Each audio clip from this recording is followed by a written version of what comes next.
Hare Krishna, meu nome é Suvasa Das, sou discípulo de Dhanvantari Swami, sou do Distrito Federal, moro no Distrito Federal na realidade.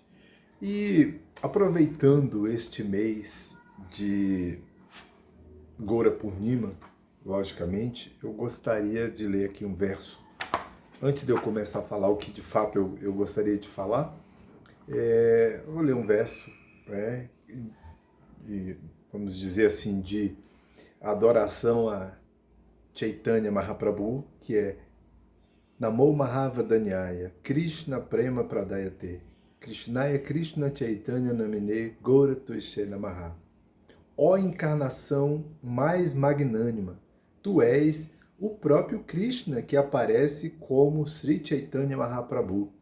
Ao assumir a tonalidade dourada de Srimati Radharani, tu estás distribuindo amplamente amor puro por Krishna.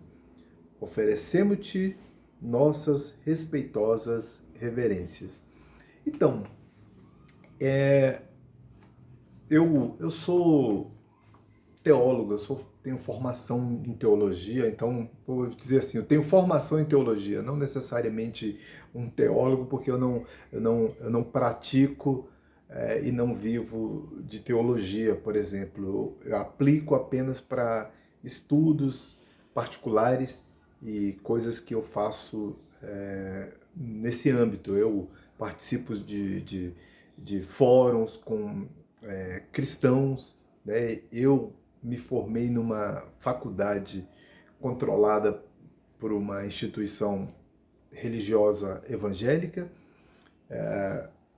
e isso lá no finalzinho dos anos 90, 99 eu me formei, e também tenho formação em História, inclusive eu dei aula até bem pouco tempo num contrato aqui no Distrito Federal, então também tenho formação em História. Então são coisas que me fazem muito bem, eu gosto dessas matérias, filosofia, e eu conversando com algumas pessoas, alguns religiosos, inclusive pessoas que são evangélicas, mas que estão num nível bem mais, vamos dizer assim, avançado de entendimento ou de aceitação e aplicação de certas coisas, que a gente fica tranquilo em conversar sem nenhum tipo de julgamento ou coisa parecida, né? E conversando com essas pessoas, e evangélicos, católicos, de pessoas de outras tendências religiosas, e nós falamos, e eu conversando sobre Srila Prabhupada, sobre os livros de Srila Prabhupada, e eu usei uma expressão conversando lá, né, que é bem típica dos cristãos, né? Eu disse que Srila Prabhupada, que os livros de Srila Prabhupada eram divinamente inspirados, né? Conversando, eu disse, os livros de Srila Prabhupada são divinamente inspirados porque Srila Prabhupada era um teólogo com todas as letras que você puder imaginar, e também um filósofo, também na mesma proporção. Ele era um exegeta excepcional. Basta você pegar os livros de Srila Prabhupada e observar. O tanto, eu vou pegar aqui o livro, eu peguei um volume aqui do Bhagavatam, peguei o 12º canto, só para mostrar aqui do que eu estou falando. Né? Srila Prabhupada se preocupou muito em apresentar para nós aqui o original em sânscrito, a transliteração latina e a explicação de palavra por palavra. Isso é exegese, né? Ou seja, buscando, observa que quando algumas palavras, quando a exegese que Prabhupada faz, ele pega palavra por palavra e ele dá o significado daquelas palavras. E na tradução, ele faz o arranjo para que isso seja compreensível e que ele não fuja do seu real sentido. Então, Srila Prabhupada era realmente um excelente exegeta também, né?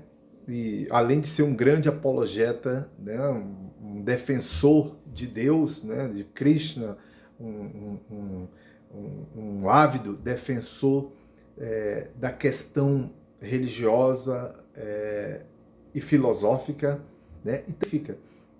Algumas pessoas têm muita dificuldade de entender que outras, vamos dizer assim, que outras matérias ou que outras cadeiras também são científicas.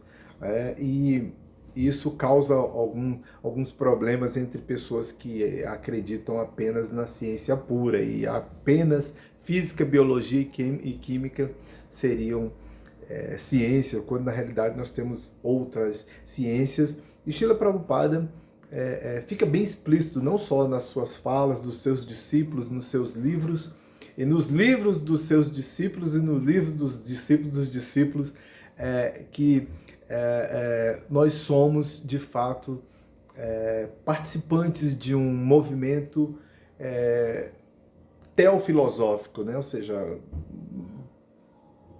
que envolve a teologia, a filosofia e também a ciência. Nós estamos muito mais próximos nesse sentido do que muitos outros grupos. Isso é impressionante. Nossas escrituras estão recheadas e com bastante detalhes. Eu deixei a TV ligada aqui, eu estava assistindo aqui o Gora Purnima aqui, e acabou que vai dar um reflexo, vai ficar mais escuro em alguns momentos e tal, mas tudo bem. Então assim, Srila Prabhupada é muito técnico, e quando eu disse para eles que as escrituras eram divinamente inspiradas, é porque é simples essa analogia, é só observar a trajetória de Srila Prabhupada, né? Que Srila Prabhupada, em bem pouco tempo, sistematizou, né? Organizou o seu movimento para a consciência de Krishna, né? Um movimento que não é só dele, é nosso e autenticado pelo próprio Krishna, né? Que deu inspiração para Srila Prabhupada, deu força, né? Poder, deu Shakti para Srila Prabhupada concluir o máximo que ele pudesse de serviços. Eu estava assistindo uma aula de Gurudeva, Dhamvantari Swami, em que ele estava falando sobre exatamente isso, essa questão de Srila Prabhupada concluir algumas coisas que ele não pôde concluir, ele acabou resumindo como o néctar da devoção, né? Ele não conseguiu concluir aquela tradução, mas fez, vamos dizer assim, um resumo, né? Para que a gente pudesse assim, ter a misericórdia, né? A bondade, a benignidade, né? Dada por Deus e Srila Prabhupada, para que nós pudéssemos absorver o máximo desta ciência, o máximo das escrituras, o máximo que nós pudéssemos, para que a gente pudesse, de alguma forma, ser beneficiado. Então, apenas uma pessoa divinamente inspirada, com a idade que Srila Prabhupada já tinha naquela época, poderia concluir um trabalho tão hercúleo, né, e maravilhoso e importante para o mundo inteiro. E assim, lembrando que a profecia de Chaitanya Mahaprabhu, ela se cumpriu. Nós estamos aí em 537 anos do aparecimento do Avatar Dourado, 537 anos que o próprio Deus esteve aqui conosco, né? Com muitos de nós, né? Assim, nós não estávamos lá presencialmente, logicamente, mas esteve aqui, andou conosco aqui nesta terra, propagou o movimento, sintetizou e sistematizou também o movimento que posteriormente Srila Prabhupada deu seguimento aqui no Ocidente. Então,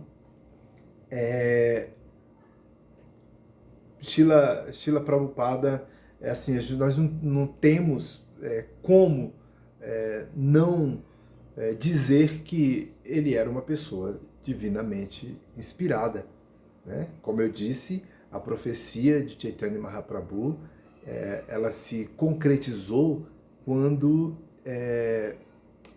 ele disse que nós teríamos que pregar em todas as vilas e cidades. Isso já acontece.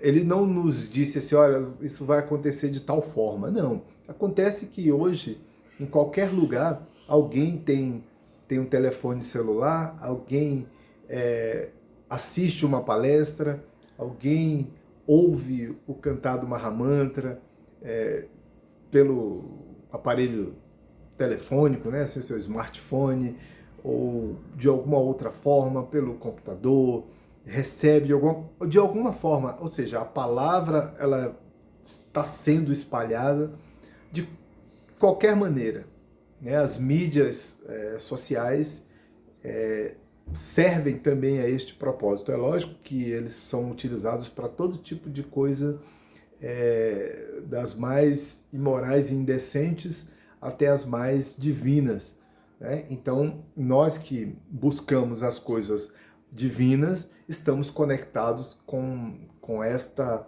parte em que as mídias sociais oferecem. Então, as mídias sociais, elas contribuíram para que a palavra, né, de Deus, né, de Krishna, da Suprema Personalidade de Deus, que essas palavras pudessem se espalhar. Então, a profecia de Chaitanya Mahaprabhu, ela de fato se cumpriu.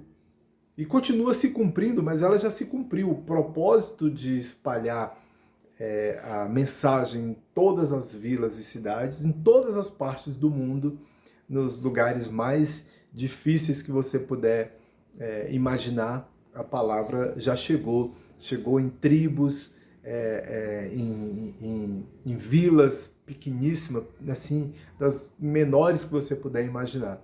Então a palavra realmente se cumpriu. E é isso. Muito obrigado, Hare Krishna, e até uma próxima.